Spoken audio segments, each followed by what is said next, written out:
inputs coming in meanwhile. The centre has assured nation on LPG issue. This is what the centre said in an affidavit. We have details that we've accessed, fully cognizant of the issue, making all attempts to ensure no hardship to consumers. So, centre has filed an affidavit in the Bombay High Court, giving an assurance through the affidavit that the government is fully cognizant of the issue and is also in the process of ensuring that there's no hardship to consumers. Let's go across to Harish, our legal editor, who's getting us more details. Harish, it's a challenging situation. At the moment, it's not like the agencies have reported that there are no LPG cylinders available. There's a crunch, we all know that. The centre in an affidavit in the Bombay High Court has also given an assurance that we are taking all efforts that we can to ensure that the consumers don't have to face hardship.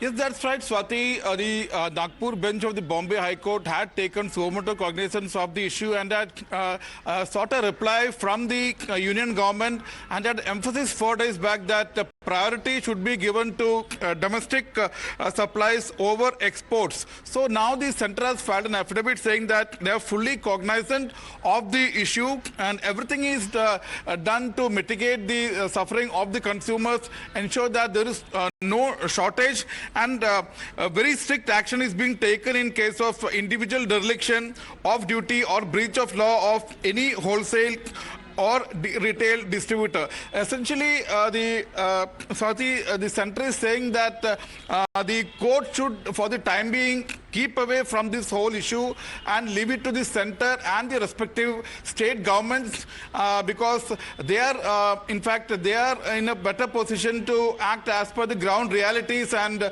the court court should not interfere at this juncture because the situation is evolving, and as per the evolving situation, the government is taking timely measures. So let me, for the benefit of our viewers, read a few paras from the affidavit. It says, Union of India is fully cognizant of all the issues arising with regard to LPG. The Union of India is making all possible attempts domestically and internationally to ensure that no hardship is caused to anyone and the distribution and availability remains smooth. It is submitted that there are emerging changes in the international position. The Government of India is monitoring the situation and taking all remedial measures to ensure that such crisis at the international level may not affect our country. And very significantly, the affidavit says, considering the nature of subject matter and its impact, which is not confined to jurisdiction of few districts, it is desirable that this court may be pleased to leave it to the Union of India and respective states governments to deal with the situation in the best possible manner in the larger public interest. Okay. So essentially, Swati, the affidavit filed through Solicitor General of India, Tushar Mehta, says that for the time being, court should keep away from all this and leave it to the centre and the respective state government. It's an evolving situation. It's a challenging one, and the government is taking all measures to ensure that the consumers don't have to bear the brunt of it. Thank you very much, Harish, for getting us the details. Moving on now, let's take a look at how the oil prices are surging. Oil on the boil, and the Brent crude has surged past $102 a barrel. It's day 18 of the conflict. Brent crude is at 102.71 per barrel. Global oil supply concerns loom large, and this is an issue which has impacted everyone who depends on the Strait of Hormuz for their oil imports. Let's take a look at how the surge was witnessed. On the 9th of March, the price was $114.3 a barrel, and it came down a little bit.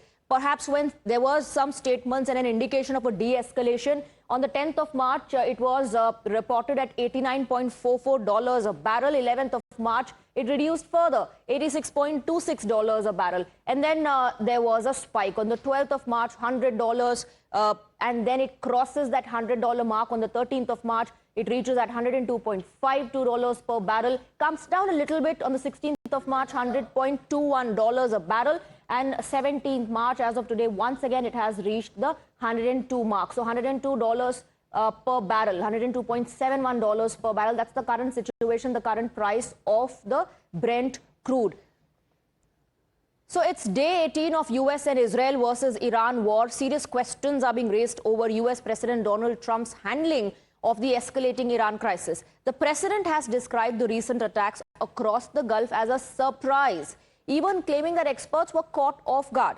But multiple reports now directly contradict that narrative. Sources indicate that US intelligence had flagged the possibility of Iranian retaliation well in advance, warning that strikes on regional allies were a likely outcome. So the president and the administration were warned about not just a strike against their enemies, but their allies as well. In fact, officials say the president was briefed about potential counterattacks, including threats to key oil routes like the Strait of Hormuz. Despite this, Trump has publicly insisted he was not briefed, repeating that the scale and timing of Iran's response were unexpected.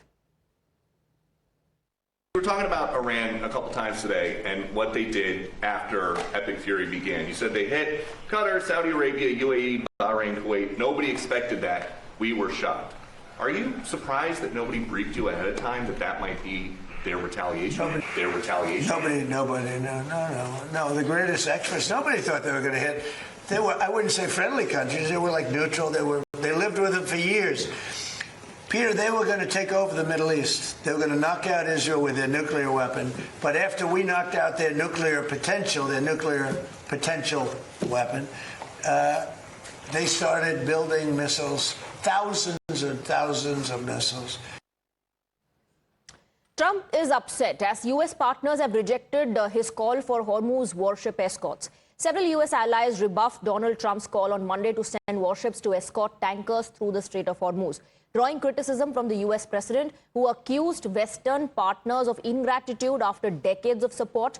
The U.S.-Israeli war on Iran is in its third week with no end in sight.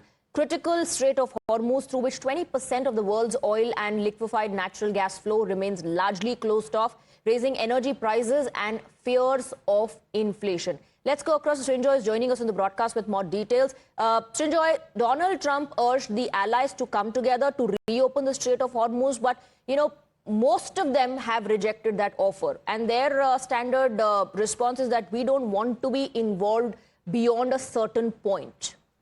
First of all, President Trump did not speak with them before the war began. Now, it's important for an ally to be briefed, or a friend or a partner to be briefed. And President Trump may not have called them and said, look here, this is something we have to do. And if we need you later in the day, we will call you.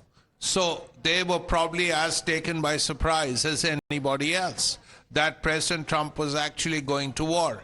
And in this way, too, because here it wasn't just bombing Iran as he did the last time. This was about regime change in the first place. Now that means a serious war. Now at this point, halfway through the war, 10 days into the war, they're suddenly called and said, okay, give us warships for escort duties. Now, you knew before the war, surely the American establishment, they would have worked all this out. They would have planned it out. There are many organizations here, the Defense Department, the CIA, the Net Assessment Office, all of these things would have weighed the risks, the possibilities, the options, all of that. Hormuz would have been definitely discussed, as would attacks on the Gulf countries. So if that was so, then why were these decisions taken now about calling the allies and calling friends? So which is why it is entirely possible, we don't know for sure, but it's entirely possible that they are a bit miffed. You are an ally, you are a friend, you are going to war and you don't tell us about it. The British have been very clear. They said we are still discussing it and we are nowhere near a decision. And Keir Starmer could be speaking for every other ally